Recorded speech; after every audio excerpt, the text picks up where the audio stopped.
Hey, Okashi, what's up? It's the Culture Detective here, investigating your favorite animes. And today I'm going to be doing an anime review on 86 Season 2, or 86 Season 2.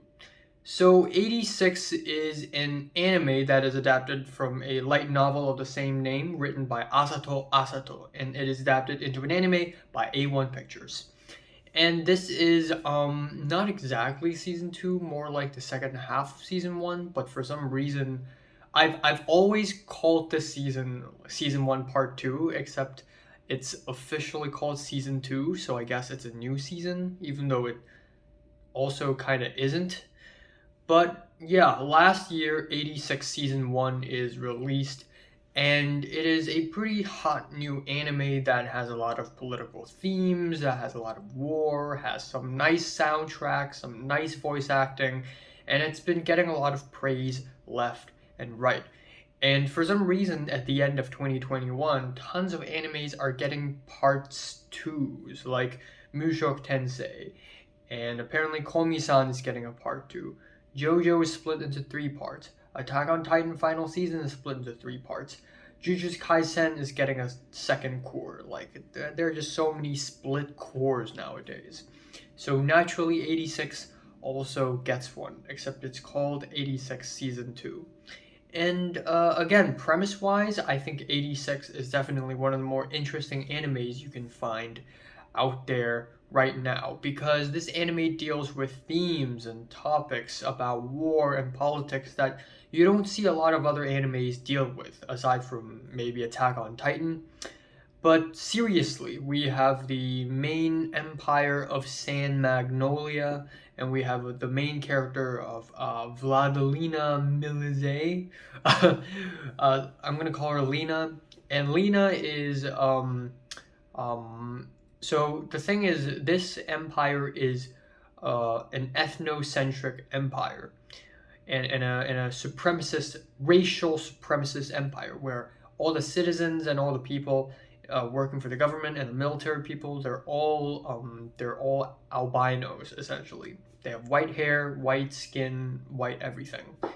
And so if you look different, you're going to be persecuted, you're going to be ostracized, and you're going to be sent to 86, which is basically the army that's going to fight for them against another army, which is the Empire of Giad, and they have these AI drones called the Region, which are basically killer robots that want to conquer the world. And Lena saw this and she's like, damn, that's not fair. So Lena has been trying to get more rights to fight and stand up for the 86, the ostracized people who look different from albinos. And then among the 86, we have the main character there, which is Shin, a guy who has been very good, has been a very good fighter, and he has faced so much war and so much trauma that he basically had lost his own humanity, and basically everyone else among the 86 are also like that. They don't know what is normal life anymore because all their lives they have been fighting, they have been on the battlefield. So it's almost like they're institutionalized in the battle. They cannot go back to normal life anymore. If somebody brings them back to normal life, they can't adapt. I mean, they can, but also psychologically they won't be able to. It's like telling a veteran after the Vietnam War to go back to their normal lives. It'll never be the same. And I just find it really interesting that an anime explores a topic like this. I think I'm really happy that this topic is being explored. And that being said, though, I think 86 season 2 is a little bit more underwhelming than I hoped it would be. The premise is really interesting and it's really good, but I feel like it doesn't really go anywhere because after 86 season 2, I end up wanting to learn more about the history and the politics behind these countries. And surely I think there's going to be season 3 and it's probably going to explore these things more, but even before we learn the whole truth about these countries, I would at least like to know what is it like to just live there, how it functions basically on a surface level. Another thing is San Magnolia hadn't had its redemption arc, but it pretends it has by the end of season 2, if you know what I mean. I honestly thought that the best thing that could happen to San Magnolia, the evil, authoritarian, racially supremacist empire, is a rebellion or a revolution of some sorts. But that had never happened, so I guess there are some other ways to go around this. I guess my main issue with 86 is the pacing. Some plot points in 86 just came through very fast. I mean, don't get me wrong, as far as the pacing goes, 86 isn't that bad. It doesn't feel all that slow, nor does it feel all that fast. But there are a few plot points, like, again, with what happened to San Magnolia in this season, it just came through so fast, it felt like a dream sequence.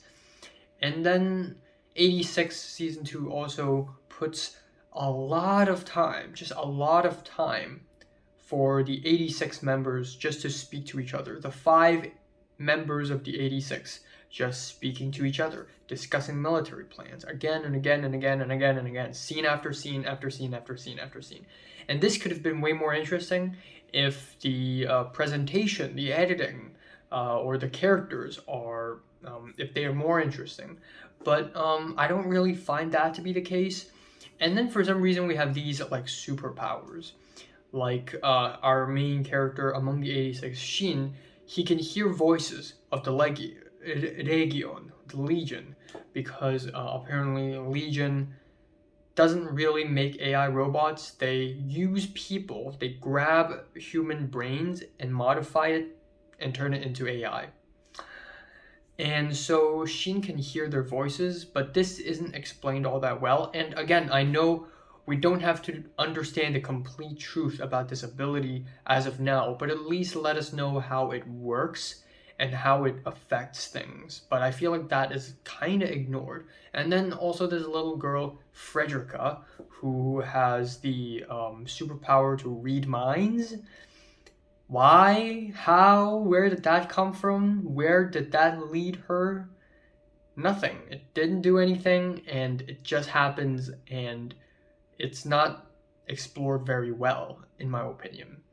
And also, in the middle few episodes of season 2, Lena basically disappears. I kind of want to see more of her. I kind of want to see her go through more and change more. However, I do think the first few episodes of season 2 are pretty solid. We see the 86 members go back to normal lives in a different country, which is very fascinating, seeing another country, seeing a freer, more democratic country depicted in an anime where it started off with a very authoritarian, supremacist country.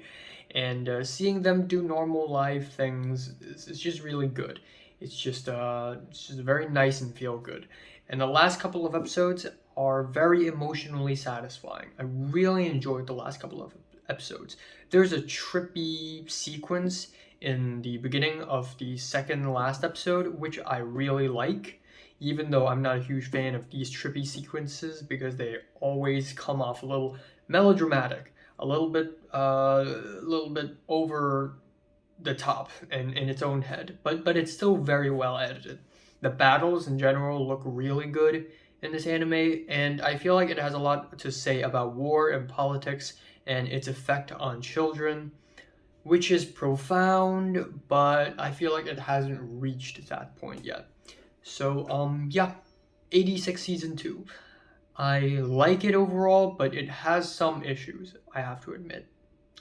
Kind of feeling a 7 out of 10. So, have you watched 86 season 2 from 1 to 10, which is rated? Like, and subscribe if you want more. And thanks for watching.